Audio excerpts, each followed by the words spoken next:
What do you do, Dream Team? Welcome back to the channel.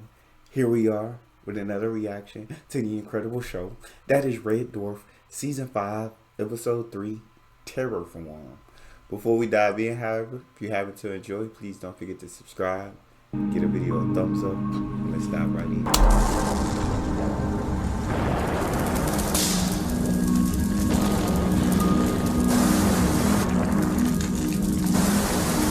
Remain calm, Crichton. This is your CPU speaking. There has been an accident. Both your legs have been crushed beyond repair. Your ambulatory system has been destroyed. And your life expectancy is currently estimated at 67 minutes. Oh, Lord. If there is any further news, we will keep you updated. In the meantime, here's a little music. I don't like that, Triton. Your auto repair systems are now able to restore visuals. Crichton personal black box recording. Time unknown. Location unknown. Cause of accident unknown. Should someone find this recording, perhaps it will shed light as to what happened here. My short-term memory has been erased. This I ascribe to the proximity of the magnetic coils from Starbuck's rear engine. Secondly, due to the proximity of the magnetic coils, my short-term memory appears to have been erased. This, combined with the erasure of my short-term memory, has left me a little disoriented. 67 minutes. I better get out of here. God dang. Where everybody at? Of course.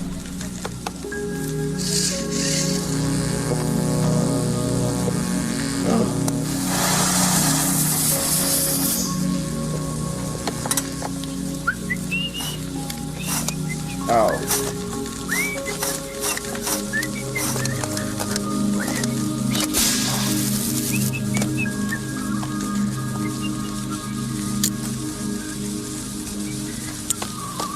Oh my God. What on earth is he gonna do? Can you hear me?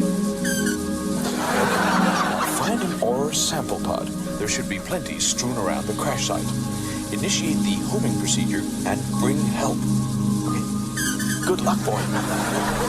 That's so insane. That's so dope. And I freaking love this show. So cool. So cool.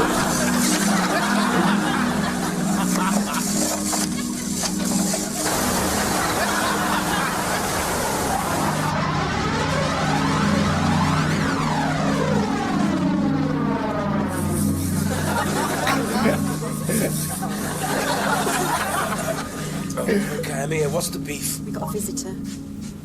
What? Pod arrived about 20 minutes ago. Something was in it, but it's broken free. Any ideas? Well, I don't want to spread any panic or alarm. You don't want to spread panic and alarm. Well, you've always had this thing against tarantulas, haven't you? Tarantulas? I mean, you've never been overly fond of them as a species, have you? Well, no. And the prospect of waking up and finding one crawling over your clammy, naked, helpless body is also with a kind of cold dread. Well, yeah. What are you trying to say to me, Holly? I'm saying it might not be your night. This is the best shot the security cameras could get. Where's it now? We lost it. What's Crichton think? Crichton's off moon hopping with Rimmer. Radio link's down. There you go. Keep trying.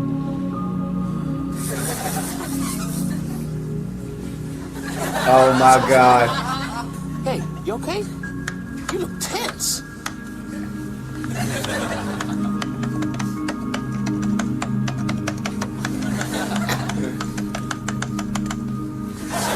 You're playing that dumb adventure game.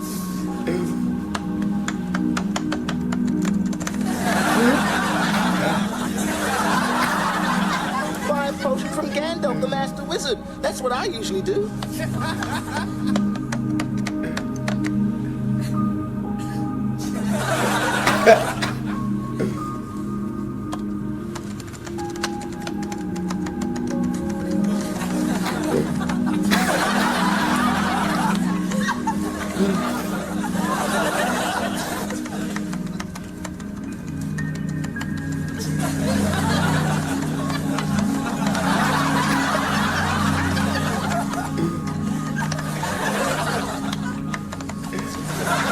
Oh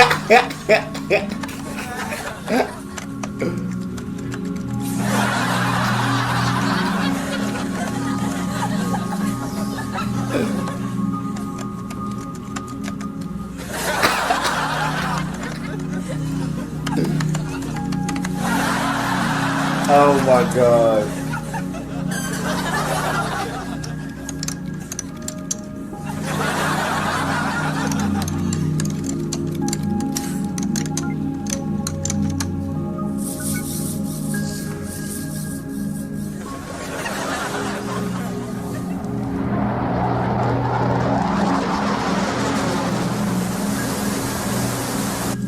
Crying, man, take it easy.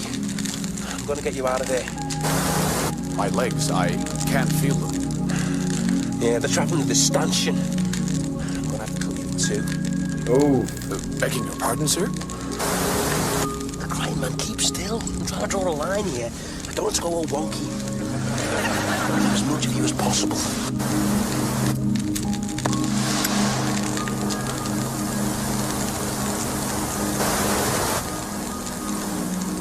Sir, a couple of brief points. Firstly, you are not a qualified service engineer, and consequently, sawing me in two will invalidate my guarantee. Secondly, I wouldn't trust you to open a can of sardines that was already open. Had to knock him out. You're right. He really isn't dead. I owe you 20. Say, oh, you 20. Right, you okay?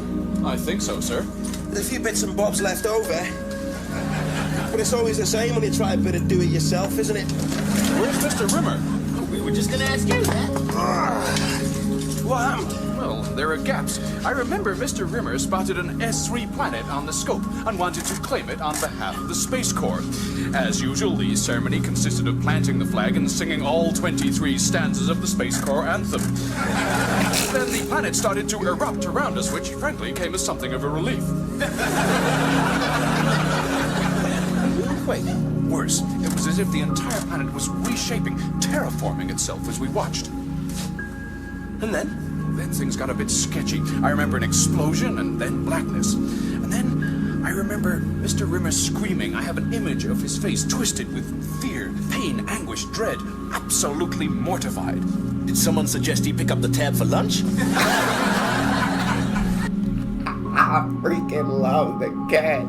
Easily the best one-liner, bro. He's hilarious. Something took him, something awful. Can we track him, Holly? Can you get a trace on his light beat? Got him. Click and a half due south.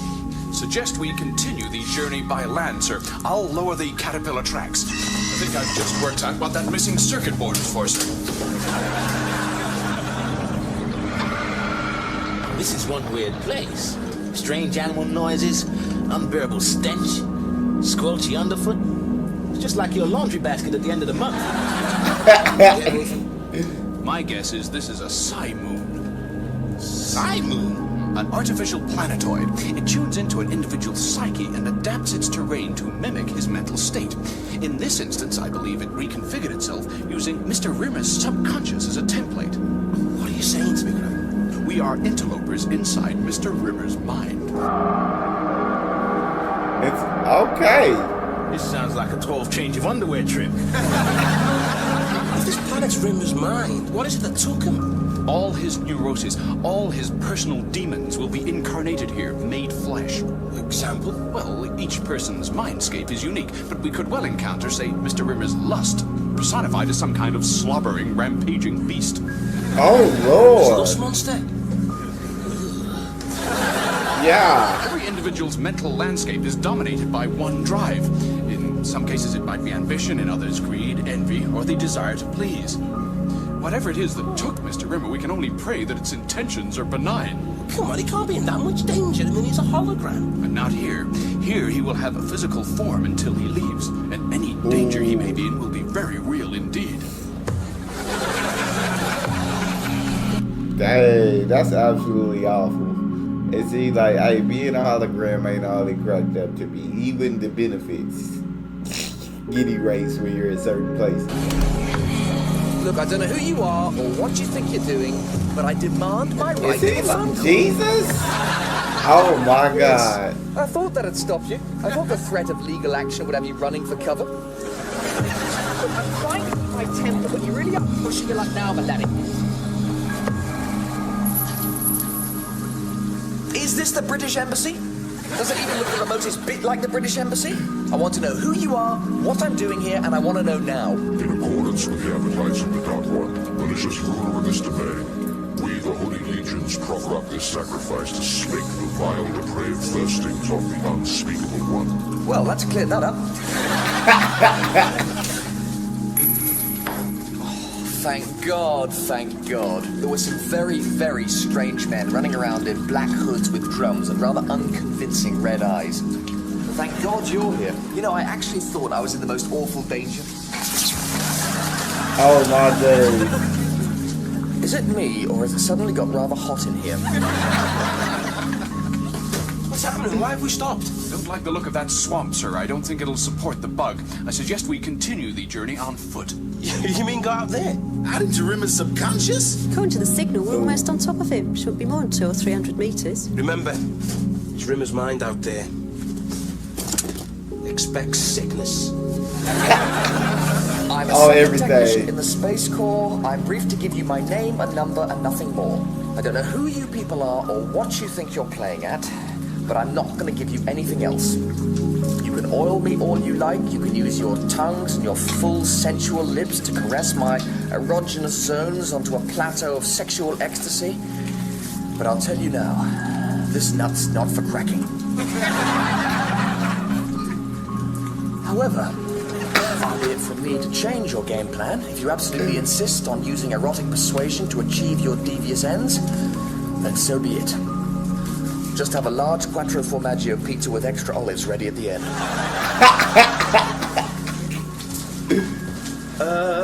Where are you going? What are you doing? My God, are you going to take a flying leap? We are going to summon the Master. The Master? You have been prepared for him. This Master character, and I acknowledge I may not want to know the full answer to this one, but why does he want me oiling particularly? Obviously, whatever he has in mind is facilitated by my being slippery and pliant, yes? He always likes his victims to be oiled. An oiled body is so much better for conducting the electricity. Not the best Oh, news, Lord. but it could have been worse.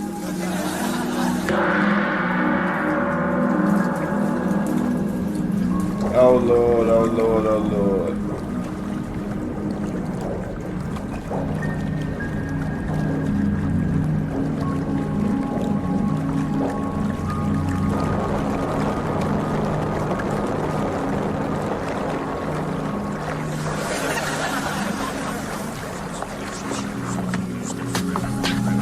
Why I ever agreed to go for a stroll in Rimmer's psyche, I will never know. Terrific. This gets better and better. Swamp of despair. Are those frogs saying useless? Hey, look at this! You got a huge, great blood-sucking leech on your neck. It's got a human face. It's Rimmer's mum. Jesus. Okay, I guess we about to see the full extent of Rimmer's mind and everything. You got frogs yelling useless. We got the swamp of despair. Blood-sucking leech. Got the face of his mom. It's crazy. I think I found a metaphor. A what? Look at all these gravestones. Here lies self-respect, died aged 24. They're all aspects of Mr. Rimmer's personality which are dead. Generosity, died age Oh. 9. Nice. Self-confidence, It's crazy. taken from us, age 22. Honor, gone but not forgotten, died aged 12. Look at this! This one's minute. This one? This one's freshly dug. Who's it for? Oh, psychologically speaking, Mr. Rimmer may be in far bigger trouble than any of us ever suspected. If we don't get to him before this grave is filled, we may never get out of this nightmare.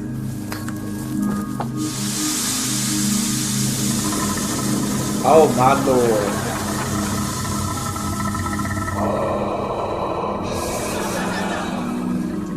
Boy, am I glad to see you. You must be the unspeakable one. Just to fill you in, there's been a gigantic administrative cock-up. Some of your staff have somehow mistaken me for a virgin. Stop your putrid whining, you dank tuft of rectal pubic hair. Sorry, yes, I do tend to jabber on a bit more when I'm nervous. Oh I've never my been God. partial to physical torture.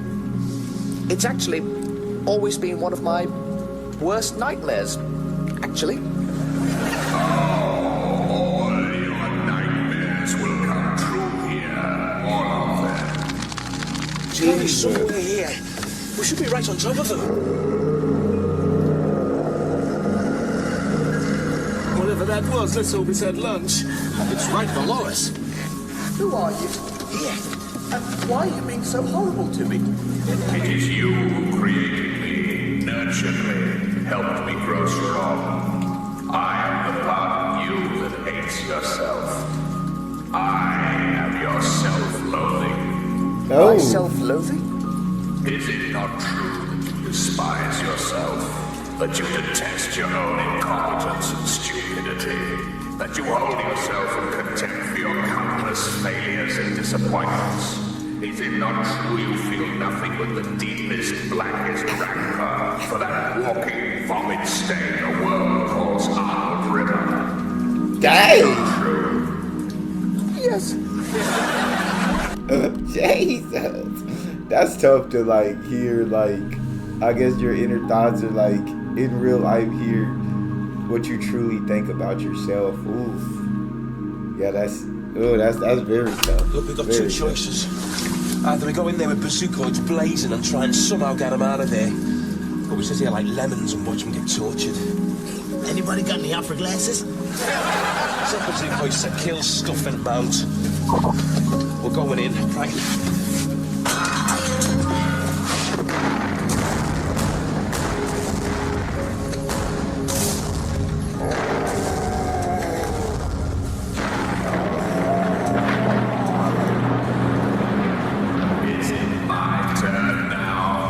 Oh my God. Sir, another barrage of bazooka fire could start a rock slide and bury us all. We load. You'd risk your lives for me? Of course, you're part of the crew.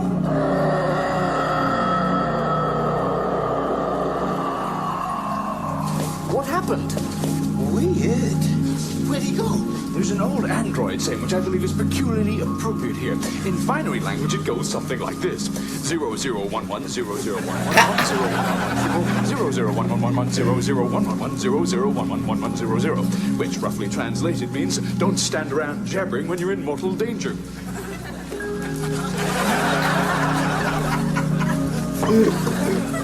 Which way? Well, we go right at the Swamp of Despair, straight past the Wood of Humiliation, and then hard left at the Chasm of Hopelessness. You're a weird guy, you know that?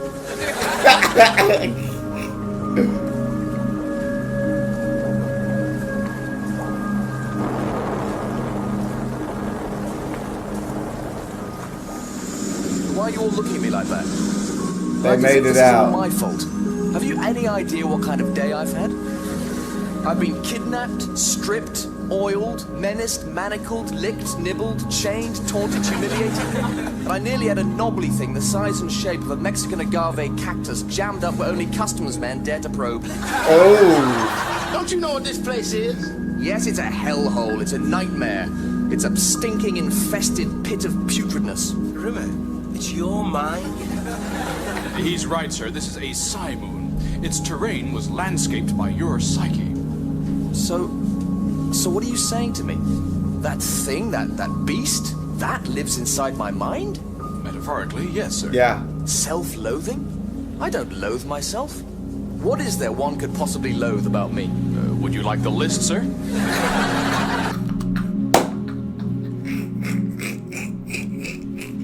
Right, in such perfect timing. Would you like the list, sir? What list? Well, there's the fact that you were despised by your parents for failing to achieve their standards, the fact that your three brothers were all such high flyers in the Space Corps, and you ended up servicing chicken soup machines. There's your inability to form long-term relationships with anyone, your cowardliness, your lack of charm, honor, or grace, and the awful knowledge that throughout your entire life, no one has ever truly liked you because you are so fundamentally unlikable.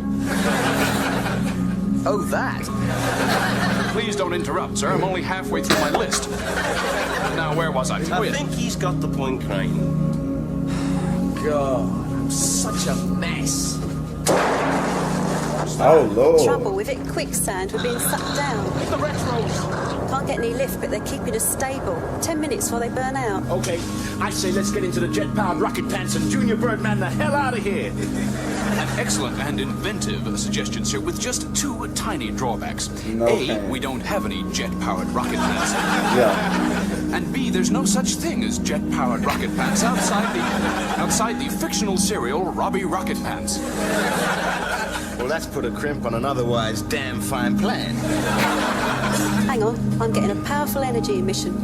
Hand over the worm, and your lives will be spared.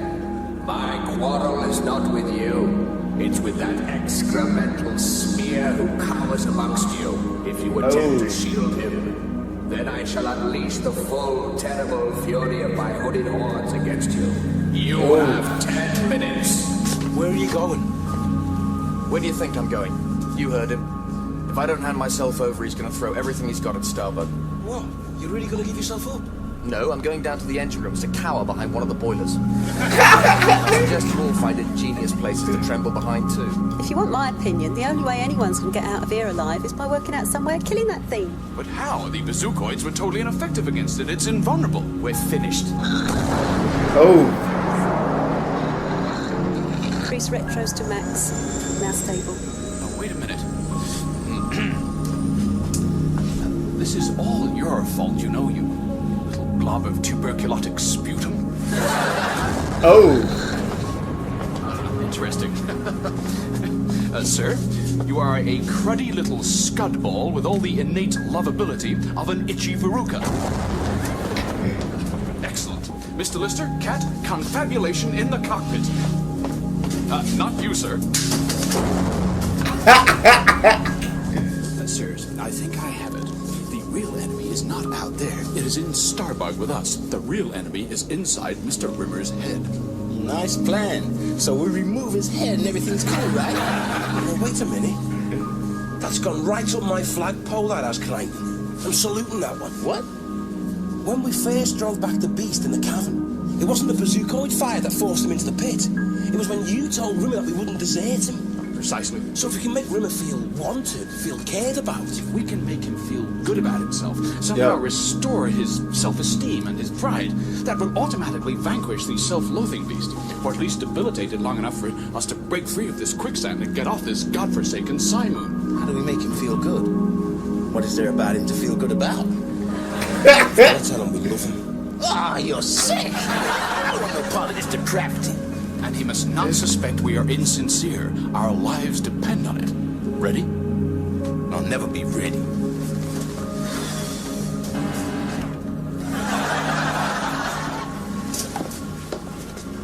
Listen, we've been talking, and the three of us have decided to stay with you and face the danger. All for one and that, you know. Really? Well, sir, I'd just like to take this opportunity to say that you're a very beautiful person. What he means is that we're all facing certain death here, and I think it's about time we let each other know exactly how we feel about each other. You think that's a good idea? It's just like guys generally on terrific, you know. Expressing their feelings. Yeah, they kid around and insult each other and stuff. And what they really mean is, well, they can't say the stuff they really mean. What are you trying to tell me? Just trying to say that whatever happens here, I want you to know I really care about you. Oh my God. We all do, sir. It's true. They really do care about you. Only this morning you referred to me as a cancerous polyp on the anus of humanity. in an affectionate way. In a kidding around, joking, friendly, affectionate way. Sir, what he's trying to say is we may never get another opportunity to articulate our feelings, and I, for one, would just like to take this opportunity to say that you're a splendid man and a much respected colleague and a gosh darn it damn good friend. Oh. We're getting some lift. Dang, he done taught Crichton how to lie well. I tell you that. Lister has definitely taught Crichton how to lie well. Wait a minute. I know why you're doing this. Going down. You're trying to make me feel guilty, aren't you? It's a transparent attempt to shame me into doing the honourable thing. No, not at all. No, what gave you that idea? Well, why is it then? Our number's up here. And I don't want to go out without setting the record straight. It's not easy to say this one man to another, but I love you, man. I really, really love you. Going up? I think it might be a good idea at this time if we try and get into a kind of four-way hug situation. What's wrong with you? I don't think people touch enough, sir. I think people should touch more. I love you, Arnie. Oh, This is a beautiful man, big man. a beautiful moment. You're a big man. We love you, AJ. Quick, get in the cockpit. There's something very strange happening out there. Oh my god. Charge my hordes of darkness. Bring me the head of the despicable one.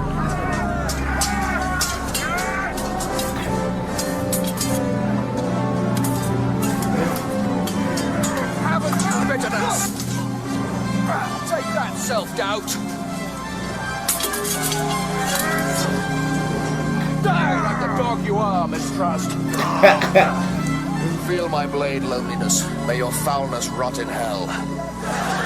Getting some lift. 20 meters, that's enough for liftoff. We're almost clear.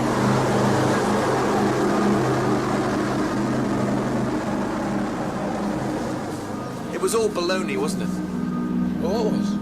All that hugging stuff back there. It was just a way of escaping, wasn't it? I mean, you didn't really feel that deep down I'm an okay sort of bloke.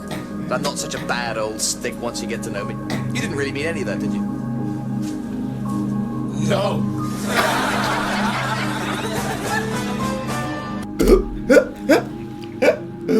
Hey, well, you escaped, and that's all that truly matters in the end, remember? That's all we got.